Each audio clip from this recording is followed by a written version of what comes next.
우리 하나님 말씀 함께 보겠습니다. 사도행전 2장 1절에서 4절 말씀 우리 한 목소리로 봉독하도록 하겠습니다. 사도행전 2장 1절에서 4절 말씀 우리 함께 읽겠습니다.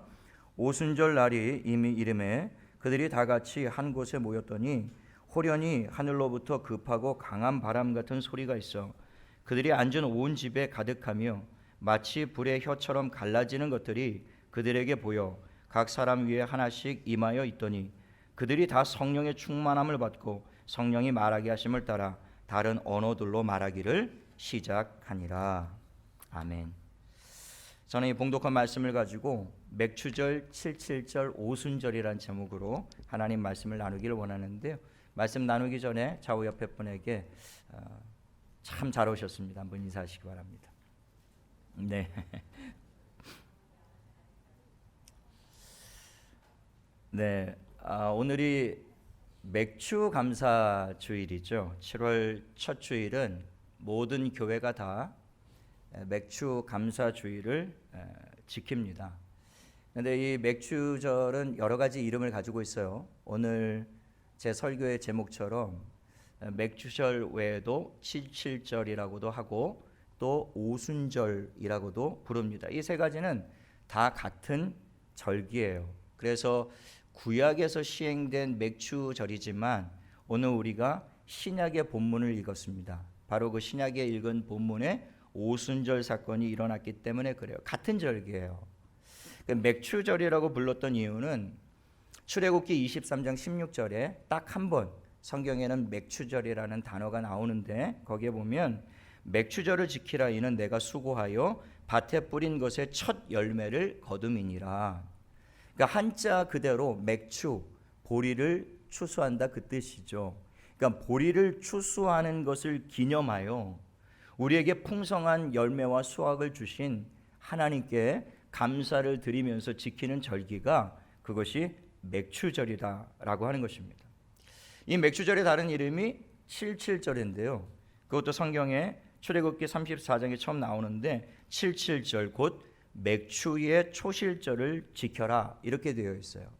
왜 77절이라고 불렀냐면 이 맥추절이 6월절로부터 이스라엘의 모든 절기의 시작은 6월절서부터 시작합니다. 6월절이 기준이에요. 6월절로부터 7일을 지난 날, 다시 말하면 7일씩 7주가 지난 날 지키는 절기라고 해서 7일씩 7주, 그래서 77절, 단순하죠 이름이. 그래서 붙인 이름이 77절이에요. 또 다른 이름은 오늘 우리가 읽은 그 본문 1절에 나와 있는 오순절이라고 부르는데요. 그것도 한자 그대로입니다. 다섯 오에 열을 순자를 써서 이 6월절로부터 50일째 되는 날 지키는 절기다라고 해서 맥추절을 또 다른 이름으로 오순절 이렇게 불렀다라는 것이죠. 이 맥추절은 이 기준이 6월절서부터 시작해요. 그래서 우리가 6월절을 잘 알고 있어야 되죠. 6월절서부터 7주가 지나 혹은 50일이 지나고 나서 지키는 절기이기 때문에 그렇다라는 거예요. 그러니까 이 6월절은 우리가 잘 아는 것처럼 하나님께서 모세를 통해 430년 동안 애굽에서 종살이하던 그 이스라엘 백성들을 구원해 내신 사건, 그 사건을 기념하는 절기가 바로 6월절 아닙니까? 하나님께서 애굽에서 종살이하던 이스라엘을 구원하시기 위해서 모세를 부르시고 그 모세를 바로에게 보내시죠. 바로에게 하나님의 말씀을 전하게 하신다고요. 이스라엘은 내 백성이니 내 백성을 애굽에서 내보내라. 그 하나님의 말씀을 전했는데 이 강팍한 바로가 그 하나님의 말씀을 무시하고 듣지를 않아요.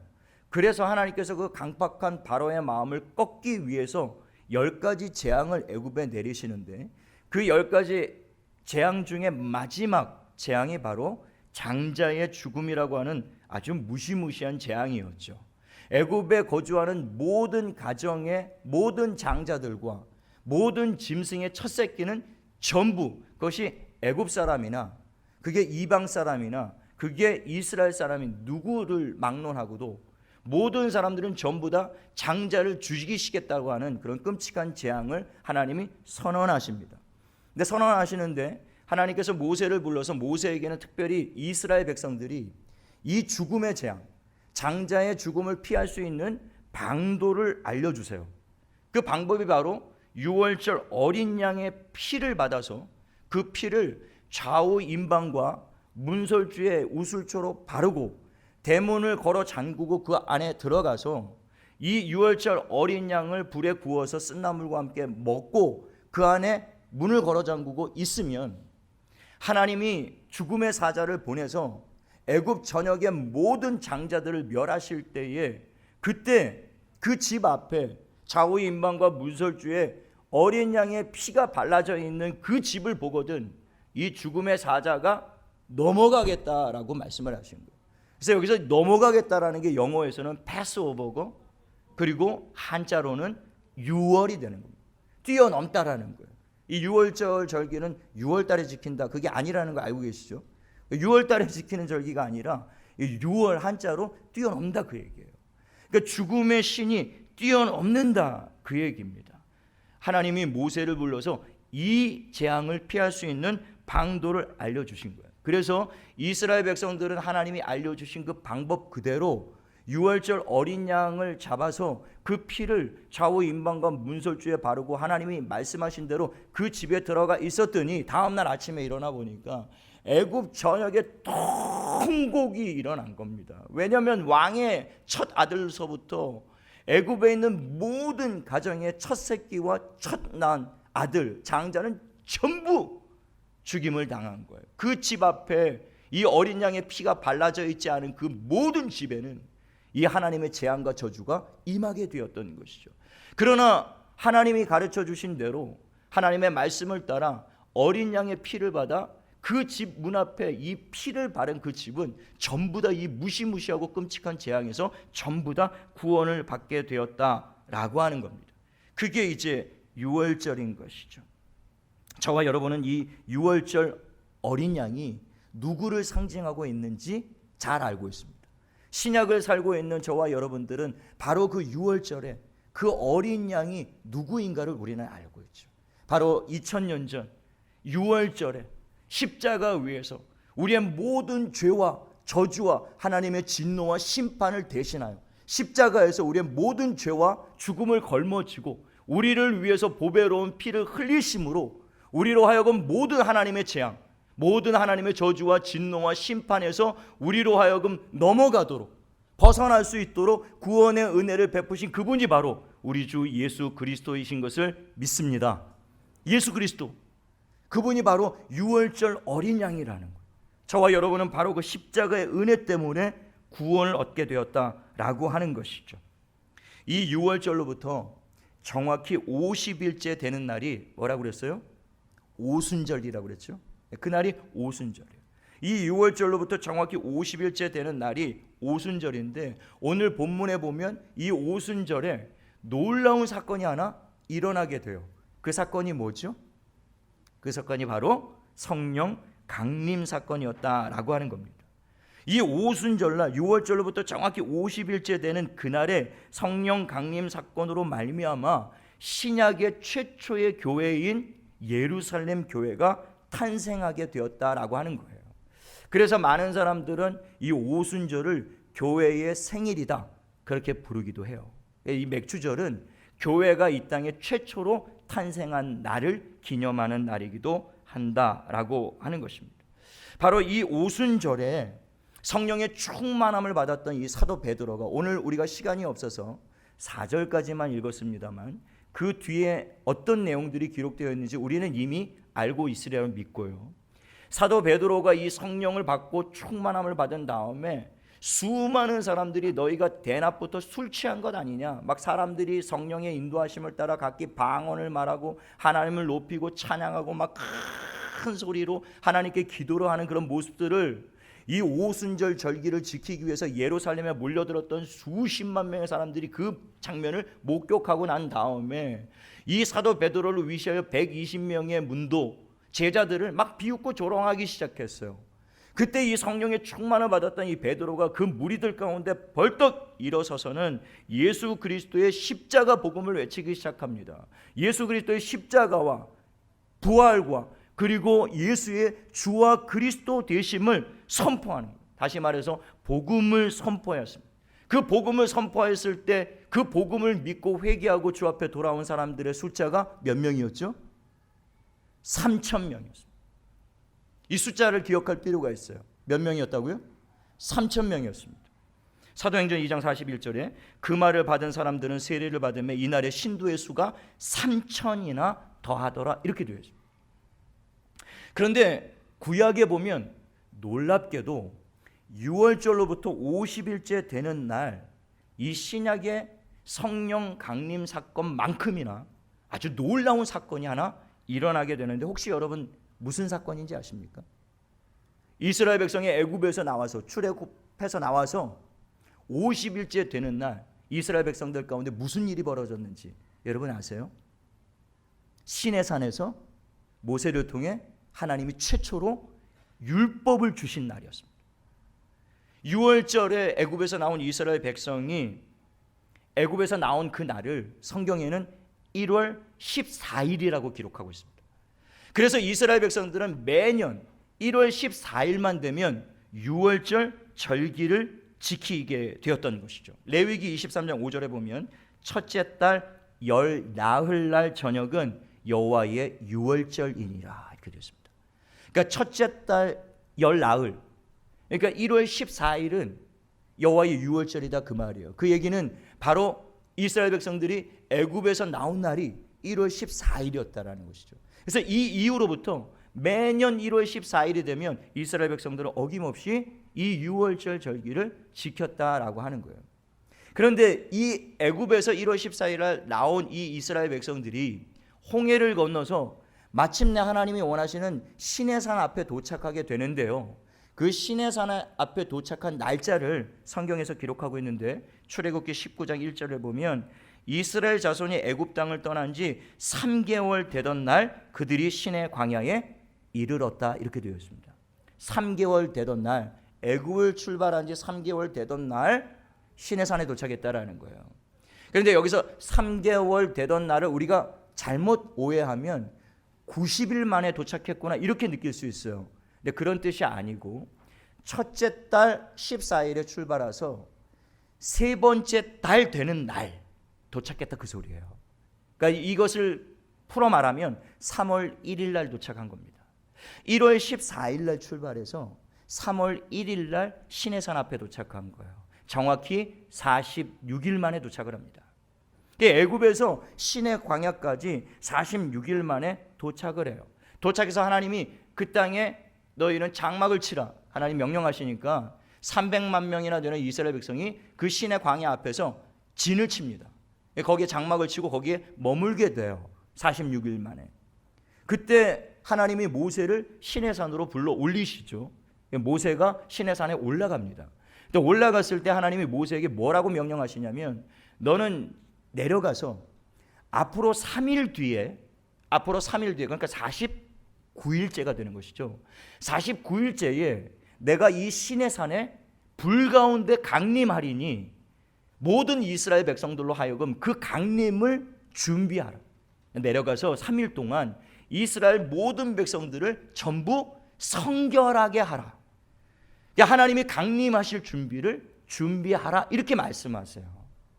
그래서 모세가 그 말씀을 듣고 즉시로 시내산에서 내려와서 이스라엘 백성들 그 시내산 앞에 진치고 있었던 이스라엘 백성들에게 이 하나님의 말씀을 전하여 너희는 3일 동안 하나님이 3일 뒤에 시내산 위에 강림하실 것인데 너희는 그것을 준비해야 된다.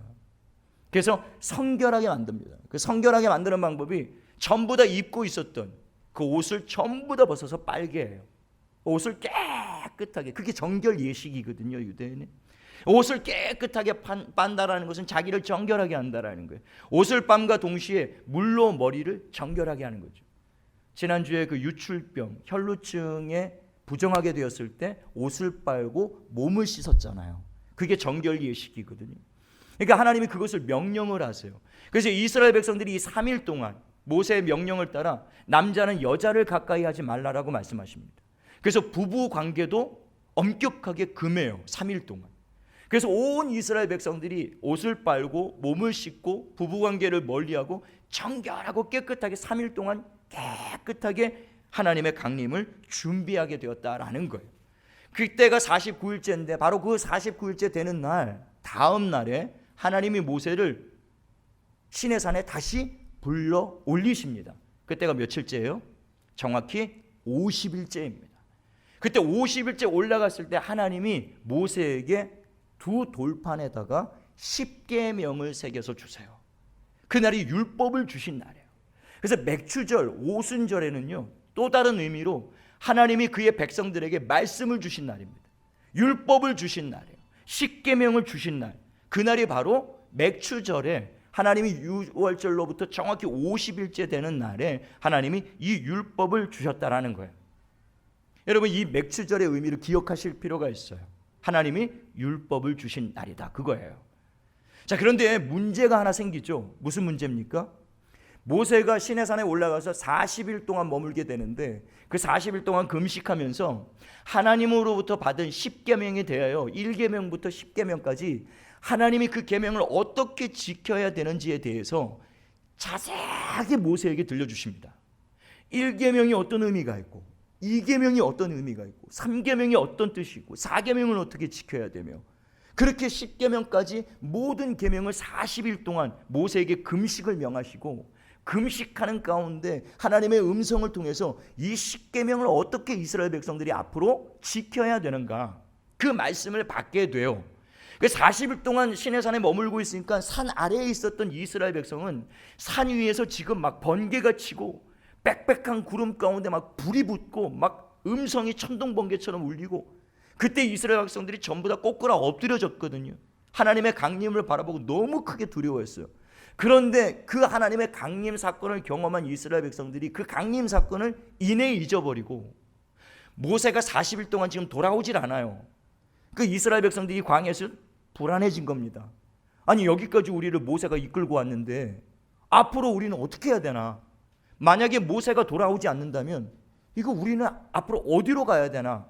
약속의 땅으로 가야 되나? 우리가 애굽으로 돌아가야 되나? 이 시내산 앞에서 살아야 되나? 뭐 어떻게 해야 될지 모르고 굉장히 두려워하고 불안에 떨고 있었던 거예요. 그때 이 이스라엘 백성들이 아론을 재촉하여 뭘 만들죠? 금송아지를 만드는 겁니다. 거기서 하나님께서 율법을 주신 그날 이후에 이스라엘 백성들은 그 밑에서 금송아지를 만들어서 우상 숭배의 죄악을 저지르고 있었다라는 거예요. 이 모세가 하나님께서 이스라엘 백성들이 지금 산 아래에서 우상을 숭배하며 내 앞에 가증한 일을 행하고 있다, 하나님이 대노하세요. 여러분, 10계명을 받기 이전에는 우상 숭배가 큰 죄가 되지 않았습니다. 그러나 하나님의 법이 선포되고 난 다음에 지금도 마찬가지죠. 지금도 법으로 규정할 수 없는 그런 세상의 죄들이 있어요. 법으로 규정할 수 없는, 왜냐하면 그것에 관한 법이 없기 때문에 그렇습니다. 그래서 법을 새로 만들고 새로 만들고 새로 만드는 이유가 그거예요. 그러니까 법전이 그렇게 두꺼워진 이유는 인간이 그렇게 많은 죄를 짓고 있는 거예요. 그러니까 지을 때마다 만들어가지고 법전이 그렇게 두꺼워진 거예요. 아무나 판사 변호사가 될 수 없도록 만든 거죠. 너무 세상이 다룰 죄가 너무 많은 거예요. 그런데도 그 법을 피하여 또 새로운 죄, 또 새로운 죄, 또 새로운 죄들이 많이 나타나죠. 마치 이스라엘 백성들이 10계명이 선포되기 전에, 하나님의 법이 선포되기 전에는 우상 숭배가 그들에게 큰 죄가 되지 않았어요. 그런데 이제부터 문제가 달라져요. 하나님이 10계명을 선포하셨습니다. 선포하시고 난 다음에 이스라엘 백성들이 저지른 우상 숭배의 죄악은 그것은 끔찍한 하나님 앞에서 범죄가 되는 거예요. 1계명부터 3계명까지를 그들이 10계명을 받자마자 어깁니다. 첫째 계명, 너는 나 외에 다른 신을 섬기지 말라. 둘째 계명, 너는 너를 위하여 새긴 우상을 만들지 말라. 셋째 계명, 너는 나의 이름을 망령되이 일컫지 말라. 그들은 하나님의 법을 받자마자 그 세 명, 처음 세 계명은 그냥 어겨버리고 말았던 것이죠. 모세가 이 돌판을 들고 내려오다 그 광경을 목격하고 얼마나 분노를 했는지요. 너희가 이 하나님의 법을 받을 자격이 없다. 그래요. 법을, 그 10계명을 산에 던져서 깨뜨려 버립니다. 그리고 내려가서는 레위 지파 전부 다 칼을 뽑아라. 그래서 레위 지파가 칼을 뽑게 돼요. 그리고 이 우상 숭배에 적극적으로 주도적으로 가는 가담한 자들을 전부 다 쳐서 멸하라고 했는데 출애굽기 32장 28절에 보니까 레위 자손이 모세의 말대로 행하며 이날의 백성 중에 3,000명 가량을 죽임을 당하니라. 여러분, 아까 오순절 사건에 몇 명이 죽게 회개하고 돌아왔죠? 3,000명이죠.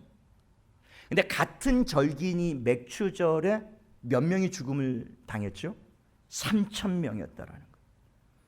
6월절로부터 정확히 50일째 되는 맥추절에 율법을 주신 직후에 일어난 이 사건을 통하여 이스라엘 백성 3,000명이 죽임을 당했다, 그 얘기예요.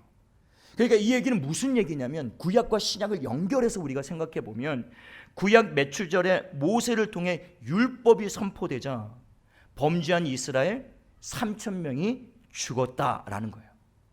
그런데 신약에 와서 오순절에 성령을 받은 베드로를 통해 복음이 선포되자 죽어야만 했던 이스라엘 백성 3,000명이 살아났다라는 것이죠. 여러분, 여기서 이 3,000명은 결코 우연에 일어난 사건이 아니에요. 구약의 그 맥추절과 신약의 이 오순절이 어떻게 하다 보니까 우연히 일어나서 3,000명이 죽고 3,000명이 살아난 그런 사건이 아니란 말입니다. 여기서 이 3,000이라는 숫자는 실제로 정확하게 3,000이라는 숫자를 상징하기보다는 상징적인 의미가 커요. 왜냐하면 그 출애굽기에 나와 있는 3,000명 가량이 죽었더라와 신약 성경 우리가 읽은 그 본문에 보면 약 3,000명이 신도가 더하더라. 이것은 마치 다른 숫자인 것처럼 보이는데요, 그 원문에 보면 about 3,000 이렇게 되어 있어요. 정확히 양쪽에 똑같은 단어를 쓰고 있단 말입니다. 그러니까 약 3,000명이었더라 이 얘기입니다. 이게 왜 중요하냐면 그 숫자가 2,860명일 수도 있고요, 3,170명 뭐 이럴 수도 있어요. 그런데 일부러 구약의 저자와 신약의 저자가 3,000명으로 맞춘 거예요, 숫자를. 왜 그랬냐면 이스라엘은 숫자가 굉장히 의미가 있다라고 말씀을 드렸죠. 3이라는 숫자는 완전 숫자입니다. 그리고 1,000이라는 숫자는 이스라엘 유대인들의 개념에서 무슨 의미라고 그랬죠? 많다, 엄청나게 많다, 그런 뜻이에요. 그러니까 3,000이라는 숫자가 담고 있는 의미가 뭐냐면 그것은 전부다, 그런 의미를 담고 있는 거예요. 3,000이라는 숫자가 의미하는 숫자가 바로 그거란 말입니다. 그러니까 지금 이 맥추절에 일어났던 사건은 뭐냐면 율법을 어긴 자는 전부 죽는다, 그 뜻이에요. 3,000명. 그런데 신약에 와서 복음을 믿는 자는 어떻게 되리라? 전부 살아나리라, 그 뜻을 담고 있는 것이죠. 바로 이게 구약의 맥추절과 신약의 오순절이 담고 있는 핵심 메시지가 바로 이것이라는 것입니다. 율법 앞에서는 모든 사람들이 다 죽습니다. 율법은 우리를 끊임없이 찌르고 정죄합니다. 이 율법으로는 하나님 앞에서 의롭게 될 자가 전혀 없다라는 것. 율법은 죄를 깨달을 뿐이에요. 율법 앞에 서면 우리는 끊임없이 고발을 당합니다. 그리고 율법에 우리 자신을 비추어 보면 우리는 언제나 죄인일 뿐인 것이에요. 그래서 이 율법으로는 하나님의 그 죽음의 재앙, 하나님의 저주와 그 심판과 진노를 피할 수 있는 방법이 없습니다. 그게 율법이에요. 그 율법 앞에 서면 우리는 다 죽습니다. 그 구약의 10계명을 주님이 마태복음 22장에 몇 가지로 요약하셨죠? 2가지로 요약해 주셨습니다. 그 2가지, 마태복음 22장 37절로 40절에 예수께서 이르시되 내 마음을 다하고 목숨을 다하고 뜻을 다하여 주 너의 하나님을 사랑하라 하셨으니 이것이 크고 첫째 되는 계명이요, 둘째도 그와 같으니 내 이웃을 내 자신같이 사랑하라 하셨으니 이 2 계명이 온 율법과 선지자의 강령이니라. 그러니까 이 온 율법과 선지자의 강령이니라, 이 2 계명이. 그럼 무슨 뜻이냐면 구약에 있는 모든 율법과 선지자, 그러니까 구약 성경의 모든 말씀을 다 압축해서 요약하면 이 2 계명에 다 들어간다, 예속된다, 포함된다, 그 뜻이에요. 그러니까 이 2 계명이 무엇입니까? 하나님을 목숨처럼 사랑하는 겁니다. 그리고 우리의 이웃을 우리 자신처럼 사랑하는 것이죠. 여러분, 우리가 이 2 계명을 힘써 지켜야 될 줄로 믿습니다. 여러분, 날마다 지난 한 주간의 삶 속에서도 여러분은 이 계명을 지키기 위하여 힘을 다했는 줄로 믿습니다. 아멘이시죠? 아멘 아니세요? 이것도 아멘 안 하면 큰일 나는데, 여러분 힘써서 하나님 사랑하려고 애쓰셨죠? 여러분의 이웃들을 용서하고 사랑하려고 힘쓰셨죠? 근데 어땠죠? 안 됐잖아요. 제가 여러분 마음에 이런 질문을, 여러분 질문에 한번 여러분 스스로가 대답을 해 보십시오.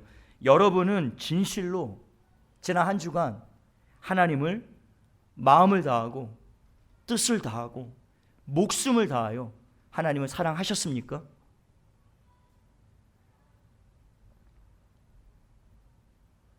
여러분은 지난 한 주간 삶 가운데, 여러분 가정에서, 직장에서, 여러분 이웃 가운데, 여러분 삶 중에 고난받고 어려움을 당하는 여러분의 이웃들을 여러분 자신처럼 사랑하셨습니까?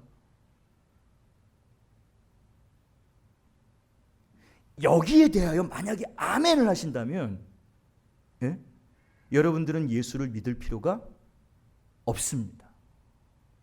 왜냐하면 그 두 계명을 지킨 자는 율법을 완성한 자예요. 율법을 이룬 자예요. 그 사람에게는 예수 그리스도가 필요치 않습니다. 예수가 없어도 그 율법만 지키면 우리는 스스로 의롭게 될 수 있고 거룩하게 될 수 있고 하나님 천국에 우리는 영생을 가지고 우리 스스로가 들어갈 수 있어요. 우리의 힘으로, 우리의 능력으로, 우리의 의지로, 우리의 의로. 우리 김영희 권사님이 대표 기도 가운데 하나님 우리의 의와 우리의 힘을 의지하지 않게 해주십시오. 그 기도가 그 기도인 거예요. 우리는 율법의 의로는 우리는 의롭게 될 수 있는 자가 한 사람도 없습니다. 우린 율법 앞에 서면 다 죄인이에요. 율법 앞에 서면 다 죽어야 됩니다. 제가 매주마다 여러분을 향해서 하나님을 목숨처럼 사랑하셨습니까? 사랑하시지 않은 사람들 지옥 갑니다. 여러분 이웃들을 용서하셨습니까? 이웃들을 사랑하셨습니까? 이웃들을 여러분 자신처럼 아끼셨어요? 말이 안 돼. 너무 흥분이 돼서. 여러분 이웃들을 여러분 자신처럼 아끼고 사랑하셨습니까? 여러분 그렇지 않으면 여러분 영원한 하나님의 진노와 심판을 당해야 됩니다. 제가 만약에 매 주일마다 이렇게 설교를 한다면 여러분 전부 교회 떠날 거예요. 얼마나 힘들겠습니까? 계속 율법으로 정죄하고 비판하고 찌르고. 사람 중에도 그런 사람 있죠?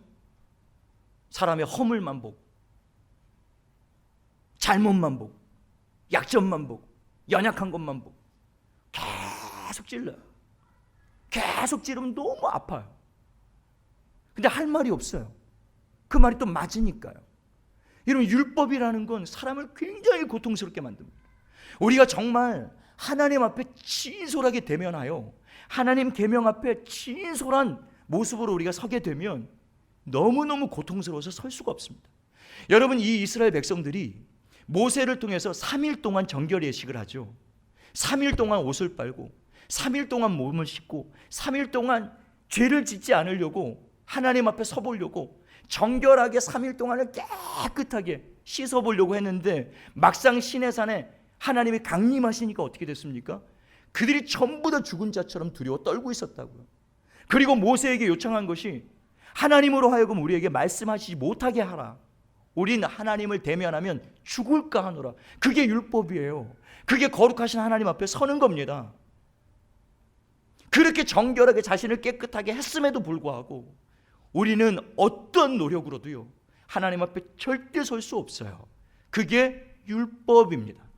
그러나 이제 저와 여러분은 오순절날 성령이 오신 이유가 뭐냐면 성령이 오시고 예수 그리스도가 이 세상에 오셔서 십자가로 말미암아 그 율법의 모든 저주, 우리는 율법 앞에서 죽을 수밖에 없었지만 그러나 예수 그리스도가 우리가 담당해야 될 그 저주를 십자가에서 어린 양 예수 그리스도, 유월절 그 예수 그리스도가 십자가에서 우리를 대신하여 죽으심으로 말미암아 그분이 피를 흘리심으로 말미암아 이것이 복음 아닙니까?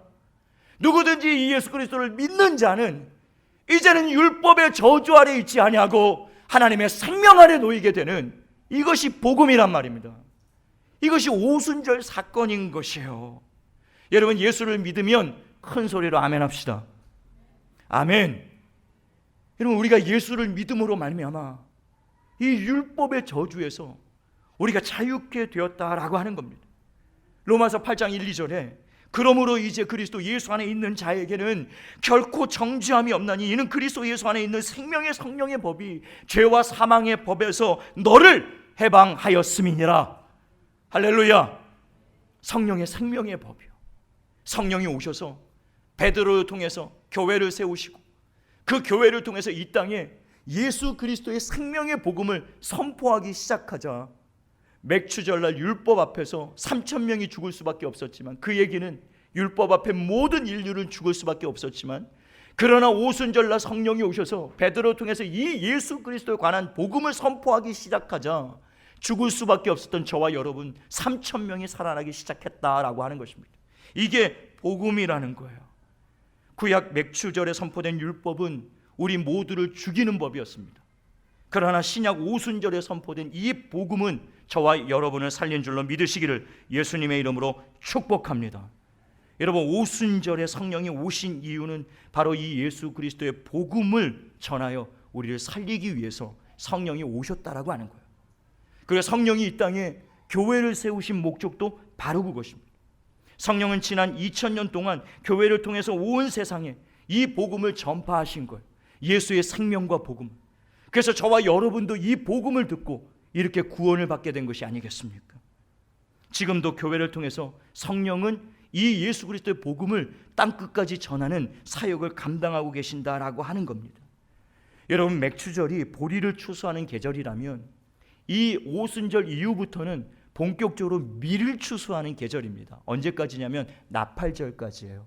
오순절 다음 절기가 나팔절이거든요.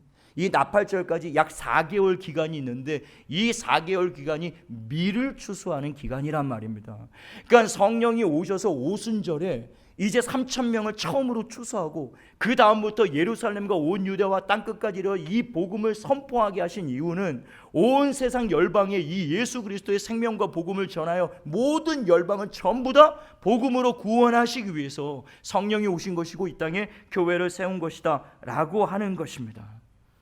4개월 동안 오순절로부터 나팔절까지 이 4개월이 가리키고 있는 것이 바로 예수 그리스도의 재림 때까지를 의미하는 거예요. 나팔절, 천사가 나팔을 불 때 주님이 다시 오실 것이라고 했는데요, 그 나팔절이 울릴 때까지 우리 정상적인 일방적인 교회에서는 이 나팔절이라는 이야기를 잘 사용을 하지 않습니다. 왜냐하면 이단들이 하도 많이 쓰기 때문에 그래요.